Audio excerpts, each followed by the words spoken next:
Hi everyone, in front of me I've got Oukitel K13 Pro and let me share with you how to allow unknown sources on this device.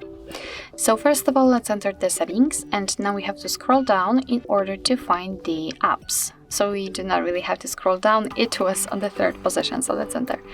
Now let's scroll down to the very top and tap on advanced, and right here we have to enter special app access.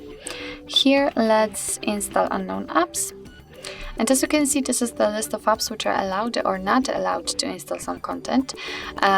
So in order to, for example, allow Chrome to install something, just tap on it and tap on the switcher right here. Now we can go back, and as you can see, from now on the Chrome is allowed.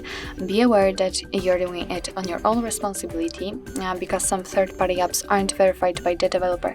So you may put your data and actually whole device at risk, so remember about that. And of course it will work the same with all other apps, just tap on it and tap on the switcher.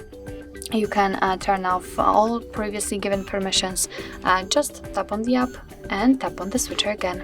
And after getting back, you can see that the Chrome is not allowed to install anything. So actually this is it. This is how to allow unknown sources in your Oukitel K13 Pro. Thank you so much for watching. I hope that this video was helpful, and if it was, please hit the subscribe button and leave the thumbs up.